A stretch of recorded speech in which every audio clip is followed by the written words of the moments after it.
क्या आप जानते हैं कि डॉक्टर अब्दुल कदीर खान ने सदर परवेज मुशर्रफ की करप्शन और प्रोफेसर अब्दुल सलाम की वतन फरोशी के हवाले से क्या क्या इंकशाफात किए थे। एक मुलाकात के दौरान जब आइंस्टाइन ने प्रोफेसर डॉक्टर अब्दुल सलाम का मजाक उड़ाया तो उन्होंने कैसे आइंस्टाइन की बोलती बंद कर दी। डॉक्टर अब्दुल कदीर खान को कराची स्टील मिल्स और डॉक्टर अब्दुल सलाम को पाकिस्तान रेलवे ने नौकरी देने से इनकार क्यों कर दिया। जुल्फ़िकार अली भुट्टो ने प्रोफेसर अब्दुल सलाम को नौकरी से निकालने के बाद डॉक्टर अब्दुल कदीर खान से ऐसी क्या खुशी की खबर सुनी थी कि वो जज्बाती होकर हिंदुस्तान को हरामी कहने लगी। हॉलैंड में हजारों डॉलर्स की जॉब छोड़कर पाकिस्तान में 2500 रुपये माहाना की मुलाजमत करने वाले कदीर खान को सिले में आखिर क्या मिला। और हाँ, वो वाकया कैसे है कि जब मुसलमानों ने कादियानी कब्रिस्तान जाकर डॉक्टर अब्दुल सलाम की कब्र पर लगे कतबे से लफ्ज़ मुस्लिम मिटा दिया था। तो दोस्तों, जौहरी पाकिस्तान के खालिक डॉक्टर अब्दुल कदीर खान और पाकिस्तान के एटमी प्रोग्राम के सख्त मुखालिफ नोबल इनाम याफ्ता साइंटिस्ट डॉक्टर अब्दुल सलाम के चंद हैरान किए देने वाले फैक्ट्स पर मबनी इस एक्सक्लूसिव वीडियो में खुशामदीद। मैं हूँ खदीजा हफीज। मेरे इंस्टाग्राम अकाउंट का लिंक आपको डिस्क्रिप्शन में मिल जाएगा। So let's begin. वतन अजीज को नाकाबिले तस्खीर बनाने वाले मोहसिन पाकिस्तान डॉक्टर अब्दुल कदीर खान 27 अप्रैल 1936 को भोपाल की उर्दू स्पोकन यूसुफजई पठान फैमिली में पैदा हुए, जबकि नोबल इनाम याफ्ता पाकिस्तानी साइंसदान डॉक्टर अब्दुल सलाम की पैदाइश 29 जनवरी 1926 के रोज़ पंजाब के कदीम तरीन ज़िला झंग में हुई। आज़ादी के वक्त डॉक्टर अब्दुल कदीर खान के दो बड़े भाई हिजरत करके कराची आ गए थे। वालिदैन ने अब्दुल कदीर से कहा, हमारी उम्र अब बीत चुकी है, हम यहीं रहते हैं, हमारा अल्लाह हाफिज है, तुम अपने वतन चले जाओ। डॉक्टर अब्दुल कदीर खान के मुताबिक 1952 में जब वो 16 बरस के थे तो उन्होंने अपने बक्से में चंद किताबें और कपड़े पैक किए और बजरिया ट्रेन पाकिस्तान की जानिब रवां दवा हुए। ट्रेन के सफर के दौरान हिंदू पुलिस वालों ने हमारे साथ जो तौहीन आमेज सलूक किया, मैं उसे कभी भी नहीं भूल सकूंगा। तब मेरी समझ में ये बात आई कि मोहम्मद अली जिन्नाह ने पाकिस्तान क्यों बनाया था। तो दूसरी तरफ प्रोफेसर डॉक्टर अब्दुल सलाम के खानदानी पस मंज़र के हवाले से मैं आपको बताती चलूं कि उनके वालिद चौधरी मोहम्मद हुसैन एक मुसलमान घराने में पैदा हुए थे, लेकिन वो अपने ज़माने तालिब इल्मी में कादियानियों के हत्थे चढ़ गए और अपना मजहब बदल लिया। अब्दुल सलाम ने इंटरमीडिएट के इम्तहानात में पूरे सूबे पंजाब में टॉप किया था। तब कादियानी लीडर सर जफरुल्लाह खान की सिफारिश पर अब्दुल सलाम को हर महीने 45 रुपए का वजीफा मिलना शुरू हुआ। डॉक्टर सलाम बताते थे कि उन्हें फिजिक्स के प्रोफेसर ने बताया कि बड़े बड़े शहरों में लोग मशीनों की मदद से काम करते हैं और ये मशीनरी बिजली से चलती है। तब मुझे ये सुनकर बड़ी हैरानी हुई और बिजली देखने का इश्तियाक हुआ, क्योंकि उस वक्त तक हमारे जंग में बिजली की सहूलत ना थी। Doctor Abdul Qadeer Khan Germany, Belgium और हॉलैंड की यूनिवर्सिटियों में ज़ेर तालीम रहे।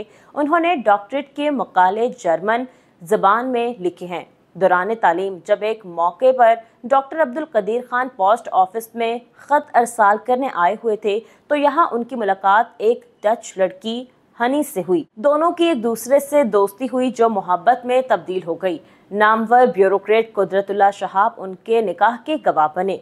बैरून मुल्क से आला तालीम हासिल कर लेने के बाद जब डॉक्टर अब्दुल कदीर खान पाकिस्तान लौटे तो उन्हें स्टील मिल्स कराची ने नौकरी देने से इनकार कर दिया। जब उन्हें पाकिस्तान में कोई जॉब ना मिली तो वो हॉलैंड के शहर एम्स्टरडम आ गए और यहाँ उन्होंने एक इंजीनियरिंग फर्म में यूरेनियम इनरिचमेंट पर काम करना शुरू कर दिया। अब्दुल सलाम लाहौर के गवर्नमेंट कॉलेज में पढ़ते रहे और यहाँ से उन्होंने रियाजी में मास्टर्स किया। कम लोग जानते हैं कि अपने वालिद की ख्वाहिश को मद्देनजर रखते हुए Abdul Salam Indian civil service के इम्तिहान की तैयारी करते रहे, लेकिन दूसरी जंग अजीम की वजह से ताजे बरतानिया ने सिविल सर्विस के इम्तिहानात मुलतवी कर दिए। वो इंडियन रेलवे में जॉब हासिल करने के लिए काफ़ी तगदो करते रहे, लेकिन उन्हें वहाँ भी नौकरी ना मिल सकी। उन्होंने 2 शादियाँ की। उनकी पहली शादी अपनी कज़न हफीज़ बेगम से हुई और उनकी 3 बेटियाँ और 1 बेटा है, जबकि डॉक्टर अब्दुल सलाम ने दूसरी शादी ऑक्सफोर्ड यूनिवर्सिटी की प्रोफेसर लुइस जॉनसन से की। 1971 में पाकिस्तान टूट गया और बांग्लादेश हमसे हमेशा के लिए अलग हो गया और फिर इसके चंद साल बाद इंडिया ने एटमी धमाके कर दिए। उन दिनों डॉक्टर अब्दुल कदीर खान अपनी शरीक हयात से कहा करते, मेरा मुल्क मुझे कब कबूल करेगा, मेरी कौम को मेरी ज़रूरत है, लेकिन वहाँ के हुक्मरान अंधे हैं। एक रोज़ डॉक्टर अब्दुल कदीर खान की जुल्फ़िकार अली भुट्टो से मुलाकात हुई तो भुट्टो साहब ने उनसे पूछा, मिस्टर खान, मुझे साफ साफ और सच सच बताएं, क्या आप बम, मेरा मतलब एटम बम बना सकते हैं? डॉक्टर अब्दुल कदीर खान ने ये जवाब दिया, क्यों नहीं, एटम बम तैयार किया जा सकता है। भुट्टो साहब जज्बाती अंदाज में मेज पर हाथ मारते हुए बोले, I will see the Hindu bastards now. Holland में डॉक्टर अब्दुल कदीर खान की सैलरी तकरीबन $2500 थी, जो इस वक्त पाकिस्तानी रुपए में 30,000 बनते थे। लेकिन जब वो पाकिस्तान आकर मुलाजमत करने लगे तो उनकी सैलरी 2500 रुपये माहाना मुकर्रर की गई। साल 1972 में जब पाकिस्तान के एटमी प्रोग्राम की बुनियाद रखी गई, उसमें प्रोफेसर डॉक्टर अब्दुल सलाम का बतौर मशीर साइंस कलीदी किरदार था। लेकिन बाद में डॉक्टर सलाम एटम बम बनाने के मुखालिफ हो गए, क्योंकि जौहरी हथियारों से दुनिया के अमन को खतरा हो सकता था। पाकिस्तान जौहरी तवानाई कमीशन के मायनाज साइंसदान डॉक्टर मुजद्दद अहमद एजाज डॉक्टर सलाम के कज़न हैं। 1974 में जब कादियानियों को पार्लियामेंट ने गैर मुस्लिम अक़लियत करार दिया तो डॉक्टर मुजद्दद ने भी पाकिस्तान छोड़ दिया। उस रोज़ डॉक्टर अब्दुल सलाम ने अपनी डायरी में ये लिखा, declare non Muslim can not कू। डॉक्टर अब्दुल सलाम ने एक मरतबा कहा था कि मेरे पास 2 रास्ते थे, या फिजिक्स छोड़ दूं या पाकिस्तान। मैंने दुखी दिल के साथ पाकिस्तान छोड़ दिया। डॉक्टर अब्दुल कदीर खान बताते थे कि पाकिस्तान ने यूरेनियम की अफजूदगी में कामयाबी हासिल की। अल्लाह के फजलो करम से कहूटा प्रोजेक्ट मुकम्मल हुआ और 1984 तक हमने एटम बम बना लिया था। 10 दिसंबर 1984 को मैंने जनरल ज़ियाउल हक को ख़त लिखकर आगाह किया तो जनरल ज़ियाउल हक ने मुझे अपने पास बुलाकर गले लगा लिया और फिर 28 मई 1998 के रोज़ पाकिस्तान ने चाकी की पहाड़ियों पर कामयाब एटमी तजर्बे किए और यूं वतन अजीज़ का शुमार जौहरी ताकत रखने वाले ममालिक में होने लगा। डॉक्टर अब्दुल कदीर खान के मुताबिक हमारे जौहरी हथियार इतने पावरफुल थे कि 10 मिनट के अंदर अंदर भारत का हर शहर उड़ा सकते हैं। सैयद अताउल्लाह शाह बुखारी के दस्ते रास्त आगा शोरश काश्मीरी के हफ्त रोज़ा चट्टान में एक मजमूम प्रिंट हुआ, जिसके मुताबिक भुट्टो दौर में जब एक रोज़ किसी साइंसी कॉन्फ्रेंस में शिरकत के लिए डॉक्टर अब्दुल सलाम को दावतनामा भेजा गया तो उन्होंने ये रिमार्क्स लिखते हुए अपना दावतनामा प्राइम मिनिस्टर सेक्रेटरीट को वापस भेज दिया कि मैं उस वक्त तक के लानती मुल्क में कदम नहीं रखूंगा जब तक आइन में की गई तरमीम वापस ना ली जाए। जब मिस्टर भुट्टो ने ये रिमार्क्स पढ़े तो गुस्से से उनका चेहरा सुर्ख हो गया और उसी वक्त भुट्टो ने एक ब्यूरोक्रेट को खत लिखा, डॉक्टर अब्दुल सलाम को फिरफौर बरतरफ किया जाए। डॉक्टर अब्दुल सलाम का एक अखबारी बयान छपा, जो सलूक मिस्टर भुट्टो ने कादियानियों से किया है उस पर मैं यही दुआ करूंगा कि ना सिर्फ मिस्टर भुट्टो बल्कि इन तमाम का भी बेड़ा गर्क हो जो इस फैसले के जिम्मेदार थे। डॉक्टर अब्दुल सलाम का साइंसी कारनामा theory of unification of fundamental force था। इसी नज़रिए को मैथमेटिकली प्रूव करने पर उन्हें और उनके 2 साथियों को 1979 में मुश्तरका तौर पर फिजिक्स का नोबेल इनाम दिया गया। जब डॉक्टर अब्दुल सलाम को नोबेल इनाम दिया जाने लगा तो वो इस तकरीब में पंजाब के रवायती लिबास में मलबूस थे। सर पर सफ़ेद पग, कुर्ता शेरवानी और पाँव में झंग का मशहूर ज़माना खुस्सा। एटमी पाकिस्तान के खालिक डॉक्टर अब्दुल कदीर खान अपने एक इंटरव्यू में बता चुके हैं कि डॉक्टर अब्दुल सलाम को नोबेल इनाम खालिस्तन उनके मजहबी नज़रियात की बुनियाद पर दिया गया। डॉक्टर अब्दुल सलाम 1957 ही से इसकी कोशिश में थे उसे नोबेल इनाम मिल जाए।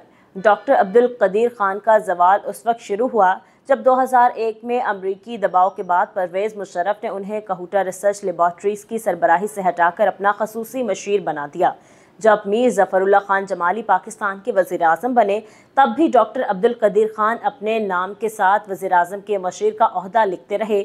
डॉक्टर अब्दुल कदीर खान ने एक मौके पर कहा था कि परवेज़ मुशर्रफ भी मेरी तरह मुहाजिर था, उसकी तालीमी काबिलियत भी मुझसे कम थी, लेकिन आज उसकी 60-70 करोड़ की प्रॉपर्टीज़ हैं जबकि मेरे पास 1 करोड़ की भी कोई जायदाद नहीं। मैंने एक पाई की करप्शन तक नहीं की, अगर ऐसा किया तो अपनी मरी हुई माँ का गोश्त खाया हो। वो कहते थे परवेज़ मुशर्रफ ने 6 मुशर्रफ और बेटियों से मिलने नहीं दिया, लेकिन मेरी कौम ने जो मोहब्बत थी मरते दम तक एहसान नहीं भुला सकता। एक रोज़ प्रोफेसर डॉक्टर अब्दुल सलाम की आइंस्टाइन से मुलाकात हुई तो डॉक्टर अब्दुल सलाम से पूछने लगे कि तुम क्या करते हो। डॉक्टर साहब ने बताया कि मैं रीनॉर्मलाइजेशन थ्योरी पर रिसर्च कर रहा हूँ। ये जवाब सुनकर आइंस्टाइन बोले, I am not interested in that. Doctor Abdul सलाम वहां से जाने लगे तो आइंस्टाइन ने आवाज लगाई कि क्या तुमने मेरी फलां थ्योरी पढ़ी है? तो जनाब, फिर डॉक्टर अब्दुल सलाम बोले I am not interested in that, और वहां से चलते बने। मारूफ जर्नलिस्ट सुहेल वड़ाइश डॉक्टर अब्दुल कदीर खान का इंटरव्यू लेने इस्लामाबाद में उनकी रिहाइशगाह पहुंचे तो सिक्योरिटी एहलकारों ने घर में कैमरे ले जाने की इजाज़त ना दी। बिलाखिर डॉक्टर खान ने फैसला किया कि अब वो कौसार मार्केट जाकर अपना इंटरव्यू रिकॉर्ड करवाएंगे। यहाँ होटल मालिकान ने उन्हें बिठाकर इंटरव्यू देने से इनकार कर दिया तो डॉक्टर अब्दुल कदीर खान ने फुटपाथ पर बैठकर अपना इंटरव्यू रिकॉर्ड करवाया। सुहेल वड़ाइश ने इंटरव्यू में जब डॉक्टर अब्दुल कदीर खान से पूछा कि आपको माहाना कितनी पेंशन मिलती है, तो डॉक्टर साहब का कहना था कि पहले 4,500 माहाना मिलता था, अब 19,000 रुपये मिलते हैं। अपने इंटरव्यू में हुक्मरानों से गिला करते हुए डॉक्टर अब्दुल कदीर खान ने कहा था कि मैं एहसान फरामोश और नमक हरामों से नाराज हूँ। हाँ, अलबत्ता पाकिस्तानी अवाम की दिल से कदर करता हूँ। डॉक्टर अब्दुल कदीर खान ने शायरी भी की। उनका एक मशहूर शेर है, गुजर तो खैर गई है तेरी हयात कदीर, सितम ये कि मगर कूफियों में गुजरी। डॉक्टर अब्दुल सलाम आलमी शोहरत के हामिल साइंसदान तो थे, लेकिन वो एक कट्टर मजहबी जहन भी रखते थे। वो मिर्ज़ा नासिर के हुक्म पर 1966 से लेकर अपने मरने तक कादियानी जमात के ओहदेदार भी रहे। याद रहे कि डॉक्टर अब्दुल सलाम को कादियानी मजहब के पैरोकार फर्जंदे अहमदियत के नाम से पुकारते थे। डॉक्टर अब्दुल कदीर खान अपनी उम्र के आखिरी हिस्से तक पाकिस्तानी अवाम की खिदमत करते रहे। उन्होंने पाकिस्तान के दूसरे बड़े शहर लाहौर में डॉक्टर ए.क्यू. खान अस्पताल की बुनियाद रखी। 16 कनाल के वसी और अरीज रकबे पर मुहित 7 मंजिला अस्पताल में गरीबों का मुफ्त इलाज होता रहा। 10 अक्टूबर 2021 को फोत हो जाने वाले डॉक्टर अब्दुल कदीर खान ने एक मौके पर कहा था कि मुझे मरने के बाद कहूटा एटॉमिक प्लांट में दफन किया जाए। प्रोफेसर डॉक्टर अब्दुल सलाम 1993 में खतरनाक मर्ज के बायस व्हील चेयर तक महदूद हो गए, लेकिन वो इस दौरान भी कई इंटरनेशनल यूनिवर्सिटीज़ में एजाज़ी लेक्चर्स देते रहे और फिर 21 नवंबर 1996 को उन्होंने आखिरी सांसें लीं, जिससे खाकी को पाकिस्तान लाया गया और यहाँ कादियानी हेडक्वार्टर जनाब नगर के बहश्ती मकबरे कब्रिस्तान में उन्हें मनो मिट्टी तले दफना दिया गया। वाज़ेह रहे कि 2014 में मुसलमानों की शदीद एहतजाज पर उनकी कब्र के कतबे पर लिखी इबारत में से लफ्ज़ मुस्लिम को साफ कर दिया गया। मैं उम्मीद करती हूँ कि आज की वीडियो आपको पसंद आई होगी। अगर आप परवेज़ मुशर्रफ और गाजी अब्दुल रशीद पर वीडियो देखना चाहते हैं तो यहाँ ऊपर क्लिक करें। इमरान खान का फैमिली बैकग्राउंड जानने के लिए यहाँ नीचे, और जनरल न्याजी के फैक्ट्स आपको यहाँ मिलेंगे। इलेक्शन बॉक्स सब्सक्राइब कर लें और हमारी वीडियोज़ देखते रहें। अल्लाह हाफ़िज़ नासिर।